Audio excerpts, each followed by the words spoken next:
Welcome to the Artistry Creates the World. I'm your host, Gary Campbell. I'm with Zunyda. Zunyda! Yeah. Zunyda! Yo, I have to tell y'all first that I think I heard of you. Mm-hmm. How many years we going back? 2018? It could be, yeah. Yeah. I think I heard of you in connection with Vibes After Dark. Mm-hmm. I think I saw pictures. But I learned about you through Jerry Gant. And I'm going to say the exact words he said to me when he was talking about Gantilism Post, when he was going to initiate it. And he said, yo, G, yeah, I got this little sis that she's doing something with me. That's what it is. That was his exact words. Wow. And then I remember that night, the opening, and I remember you had that outfit on. And I'm definitely showing the B-roll, like we're talking about. And you did a nice little thing for me, and I did the whole outfit. And I was like, whoa, who's this little sis? This is little... I was like, this is little sis. That was the party that night? Yeah, everything was that night.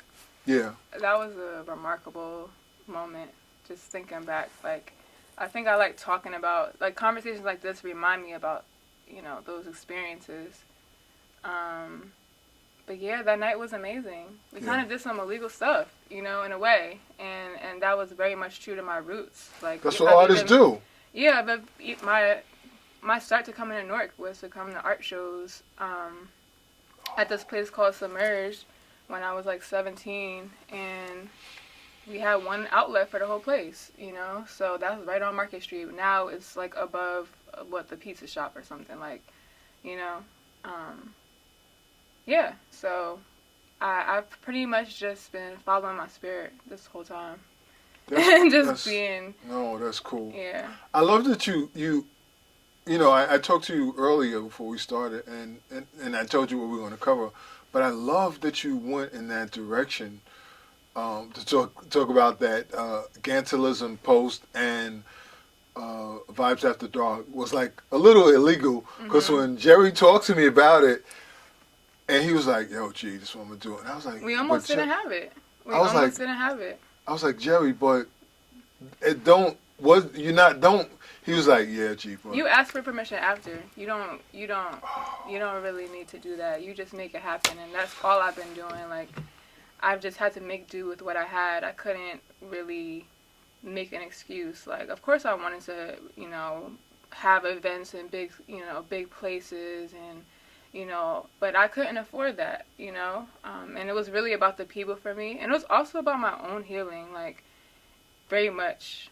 Yeah, like, everybody really showed the love outside of myself that I was trying to see inside myself, you know. So being in quarantine now, I really sat with that and how much I was clinging on to seeing that love, and how it has a pour into myself, you know, remembering all those dance floor moments and just really getting free with people. And I miss that. I miss that space. Like, sometimes I can't even believe that I created that, you know. So yeah.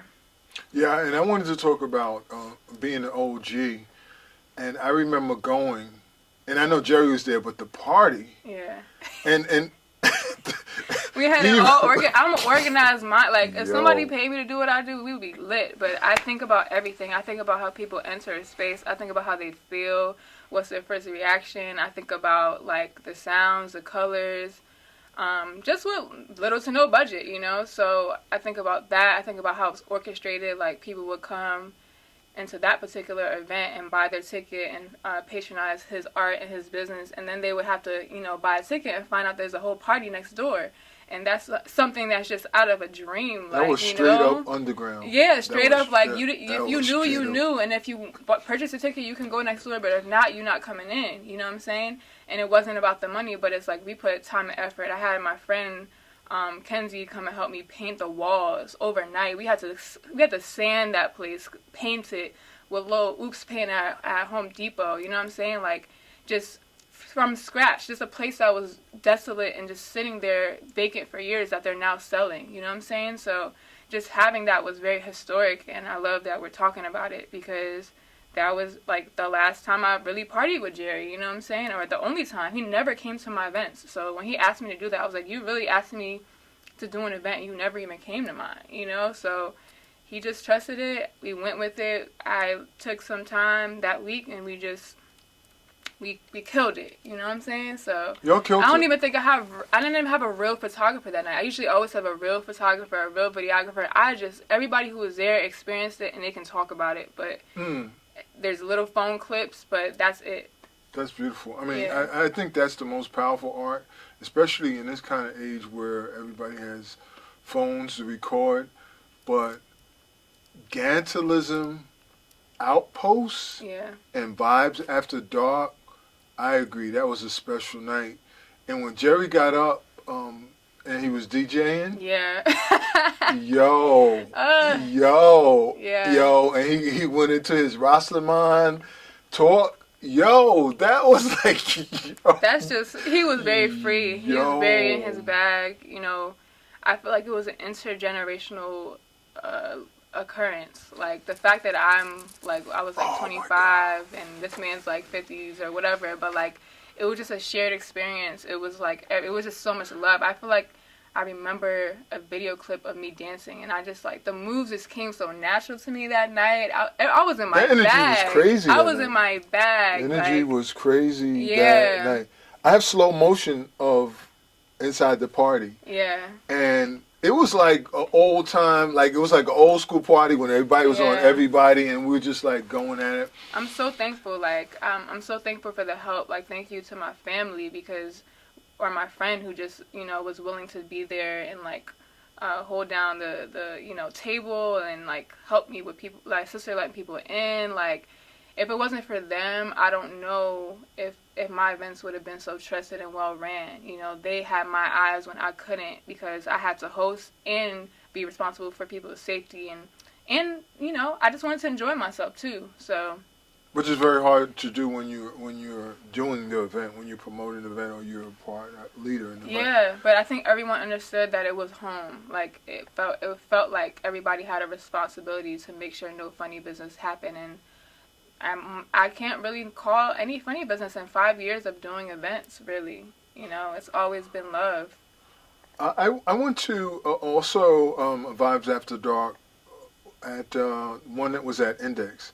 And again, you did that kind of, I don't know how you pull it off. You did that intergenerational thing again, whereas the old folk, I was laughing because I remember I was walking around and I was saying to myself, I was like, wow, I'm the only dude in here with a gray beard. I was like, yo, I was like, I shouldn't be here. But then it was just so cool. And so I think that was the first night, you know what, it was the night that, what's the sister's name, that does the painting. You had her in the front and your hair was green.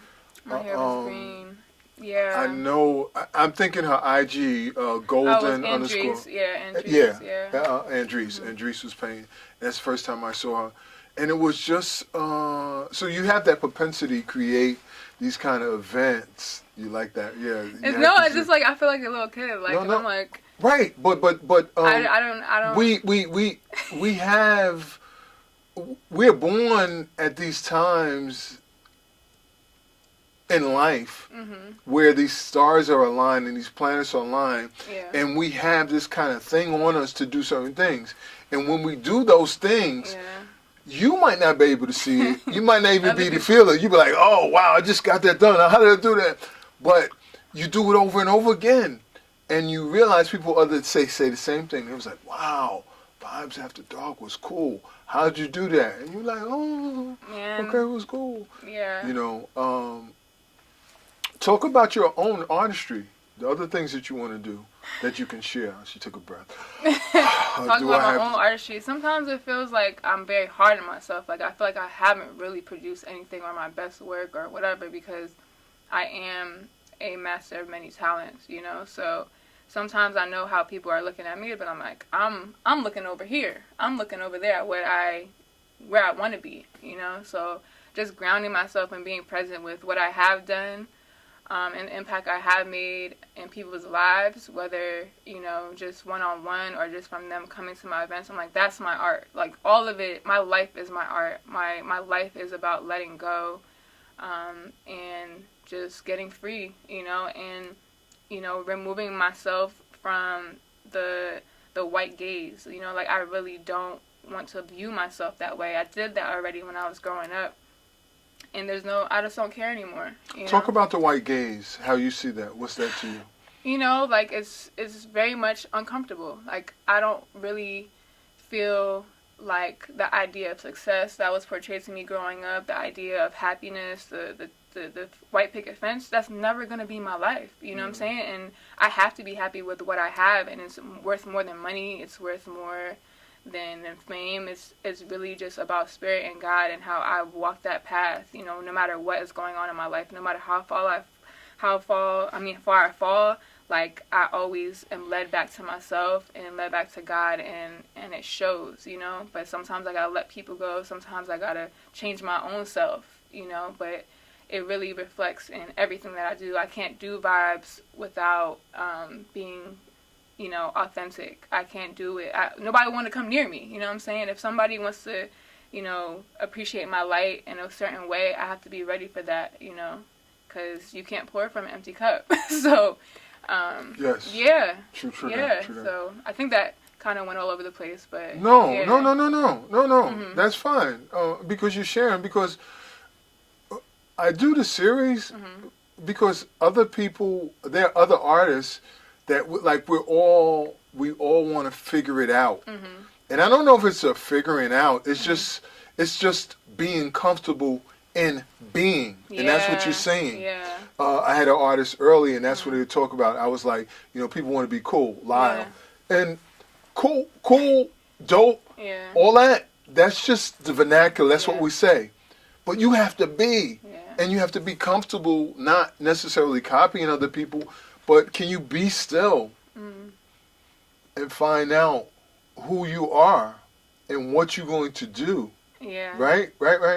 Talk about the art in the Dominican Republic and how your art has changed, like coming away, like when you go back and forth, and what are you seeing, and how do you, how do you kind of deal with that in your head?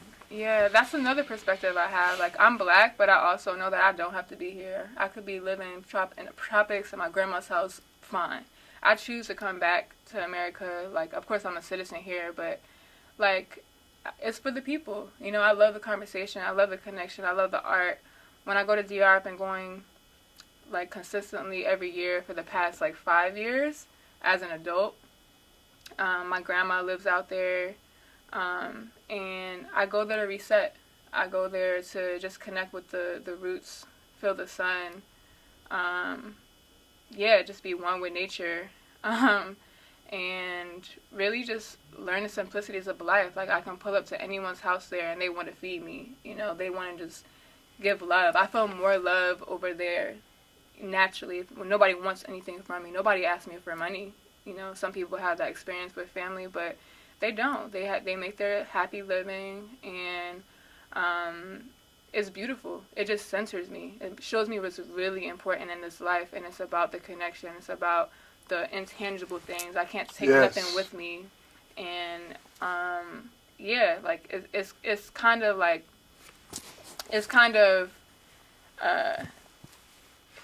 of doesn't make any sense when you think about it, because I do create physical work, but it's very spirit driven. I just recently got connected to artists in DR. The whole time I've been going there, I've been immersed in my grandma's church culture. And from that perspective of DR, super Christian, like we only hang out with the church people and some family, you know what I'm saying? So I had to reach out to a person. That's my life. I'm as timid as I can be, I definitely deal with anxiety a lot, but I'm never letting that stuff stop me. Like, I always go towards whatever fear I feel, and I just hit up somebody who I kind of knew in New York, but I saw just online that he was going to be in Dominican Republic, and I'm like, yo, I'm going to be in DR, let's link. And it was that simple. That's all you have to do, and we linked. We found out we might be cousins. So then every time I go to DR now, he's been there creating. He makes, his name is Edgar. He makes upcycled clothing from the waste there, because there's a huge waste and textile problem there. So I'm connected on a level that I'm just connected on a level nobody even knows about, you know what I'm saying? But I'm a part of that ecosystem where we just are into, sustainability. And there's just raw artists out there, like so many. Like there's a dude named Leroy out there. He's a painter, a rapper. Like, I'm just so inspired. You're smiling when you talk about the artists. Yeah, I'm so inspired to know that, like, I found my sense of identity because, like I said, when I was going there, I only hung out with my grandmas and my church friends, and I was like, where am I at? Because I feel like, I'm feeling like I don't believe in the same God that they do and, all that type of identity stuff, and then that was just, personal because I knew where I was walking. I knew where my spirit lied, you know what I'm saying? But they see that you have a piercing. They're like, you're not a Christian. Like, that's just a mindset, So going through that, pushing my identity further, like, into me, just making it more concrete, and then meeting artists now, I'm just like, wow, I belong, no matter where I am. So it's very affirming, and I'm very inspired. So I listened to you, and I was going to go to the spiritual aspect, but you actually answered the question before I went there, and I appreciate that. Talk to me about what the artistry in Newark, or what the energy, the Newark artist energy provides to you. I know you spoke about it earlier when you start, but talk about what that is here now. The Newark energy. I feel like the Newark energy is what you want it to be. It's like what you create it to be, like who, what you just believe in. I feel like a lot of the people I'm around are very much like I'm birthed by a club culture. Like, I'm birthed by club music. When I was younger, I was in a little street team. Like, I was doing all the dances. You know what I'm saying? So that's my roots. But then I got into a lot of different sounding music. I got into a really a space where I was like, oh, I like this genre, I like this, I like that, I like this, I like colors, I like fashion, and I'm just going with it, and Newark it was a epicenter. It was a meeting point for me back then. I would hop on 78, drive myself up here early. As soon as I got my license, I was out, shout out to my mother for just trusting me. But yeah, I just feel like Newark is a place where I can be around black people. It's not as gentrified yet, Lord willing, and it really just, we have a little safe haven here, in the community I created, and I would love to connect with all communities here because we all have a common thread. I feel like creativity is an answer to black liberation, and it always has been, Yes. So it's not something I'm trying to get because I already have it within, So I agree. But being here, like, living where I live, nobody complaining about noise, ain't nobody bothering me. My neighbor is a house singer, you know what I'm saying? I just love it. Yeah. So, do we expect Vibes After Dark soon? Are you coming up with something, or you can't tell anybody? You surprising people? You're holding it on the holding it on the down low. The people have spoken. Definitely, people are asking what's up, nice, and nice. I definitely answer to that call. But I am in hibernation. I haven't posted a thing on my Vibes page. I'm taking my time. There's been a lot of changes in the ecosystem of technology, which I've been aware of, where there's live streaming, on virtual shows. And I feel like it was hard for me to just jump in that bag and be opportunistic about it because mine is very soul-driven. And, like, I don't know how to translate that to a screen. You know what I'm saying? So I've been talking to people, building teams, and I'm just taking my time. And I definitely need to have more resources too, like to fund the things that I want to do. But that took the inner work that I did this year for real. You're definitely gonna get there. I love that you understand early that you have this gift, you have this propensity to put these events together. Not only intergenerational, but this vibe. It's a vibe. That's what it is. It's definitely a vibe. It's a vibe. It's a vibe.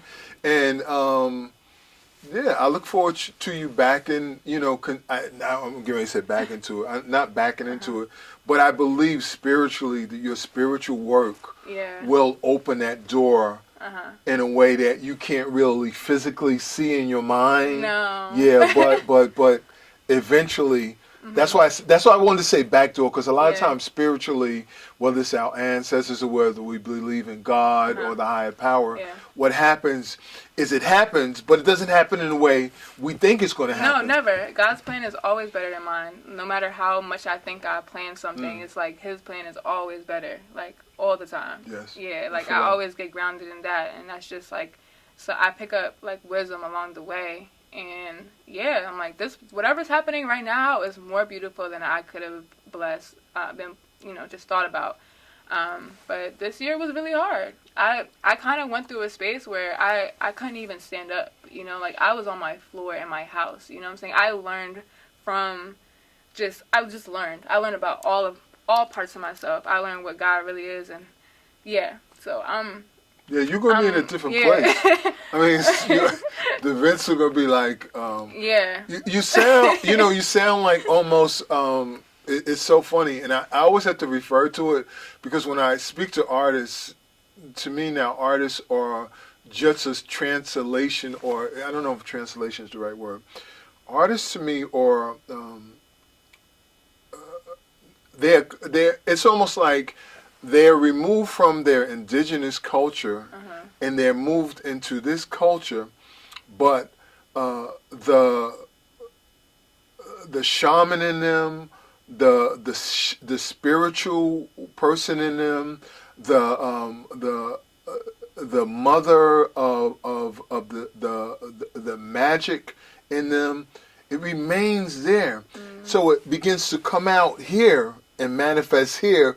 And so it's like we don't know like really what it is because this whole culture here says you're not supposed to do that. We don't want that. Do it this way. Watch TV and everything. But it's just coming out. And so I can't come up with the word. I don't want to put a tag on you. I'm not saying that. I don't know.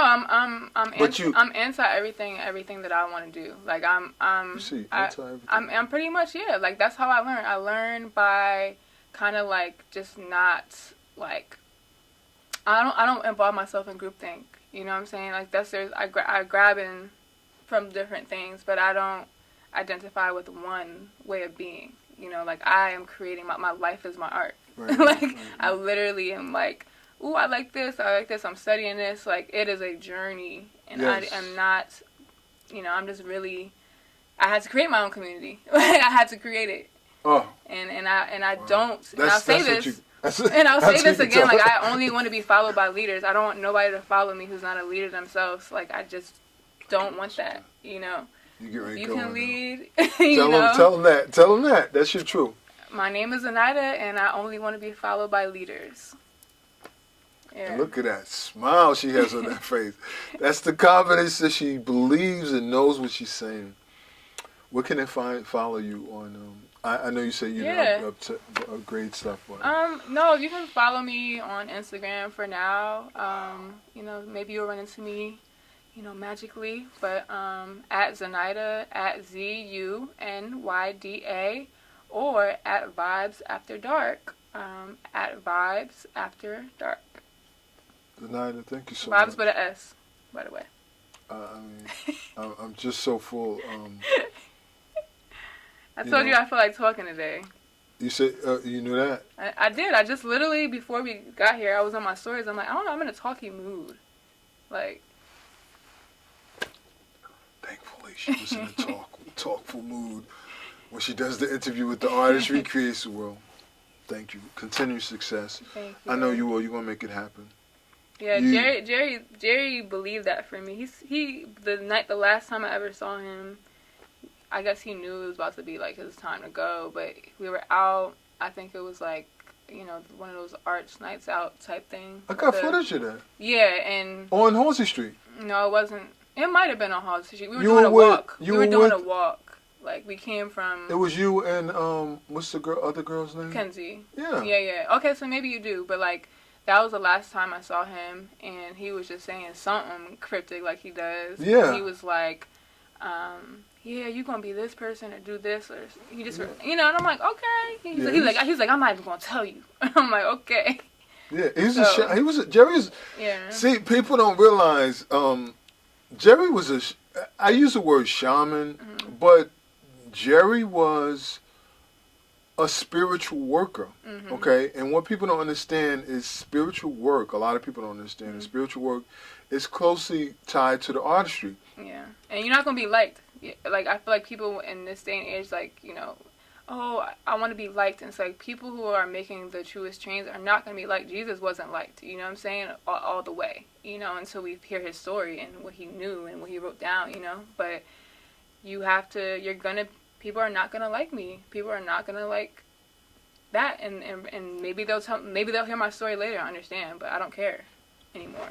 I have to stop. You have to do what your inner values are telling you. Yeah. But he was you know, he was a shaman. You know, anybody that has the knowledge, the science to be able to manipulate wood and steel and inks and create artwork in trees that are still there, you know, and you walk all over Newark. Yeah, he's still with me. He's still alive. You see stamps on the lights. You see stamps and concrete. I still find new stuff with Jerry. All the time. And all the time, even the stuff that people try to paint over. Yeah. And then you walk around and you look and you're like, wow, I never saw that one. Yeah. So while he was here on this earth, he knew who he was, but he was working it out, just like we're working it out. He was working it out, but he was letting it go through him. He was letting it go through. Yeah, he worked crazy. I saw where he worked, you know what I'm saying? And that was like on some, oh my God, I'm never going to see this again, you know? Like, I really admire his work ethic, and I aspire to be out here on the streets. I know I'm a black woman. Sometimes a little scary to just be out here. But I have lots of dreams of just being more out here as an artist, you know? Like, I feel like I'm very inspired by Sun Ra, all of that energy, just out there. And before we go, talk about Gantilism Outpost, the first time you walked in. Well, you saw it more because you were in and out. But when he finished it, when he had the the doll on the floor, the art and the art on the wall, what did you think about that place? The place was amazing. I mean, he went through so much to even be able to put that there, even though he had a studio upstairs for years and years and years, you know what I'm saying? So just going back to value, but I would ask him questions about, like, what things meant. Like, there was a body, like, on the floor when you walked in the Gantilism Outpost, and he said that it represented somebody who came in there struggling, and to get like the vibes or like what's his slogan? Detox the mind. Like they came to get their mind detoxed, so they were just right at the entrance, and then just the big flag he found somewhere. Just everything he made with his hands or collaborated with somebody, but he just was before his time, but on time. You know, like. He definitely was enough for us to see and me witness and be inspired by in real life, and not just through a book, you know, because I don't think I would have gotten those small experiences through a book. He checked for people. He came to my studio when I was barely even I wasn't even really sewing much in there, but he just would come out, hey, what's up? And that's how I met him. He just showed up and tried to support the next generation, and I don't see nobody else doing that. No one has come and you know, done that. Maybe even for me, no one has done it. You know, everybody's worried about themselves. So, yeah, he was worried about us and just continuing our artistic beings and trying to inspire people out here, even though we are struggling inside too. But I'd rather sacrifice myself and my journey to give somebody a gem that'll extend their life or their perspective, you know? So, yeah. Continue success. Thank you. Keep doing your work. It will continue to blossom. We're out, y'all. Peace.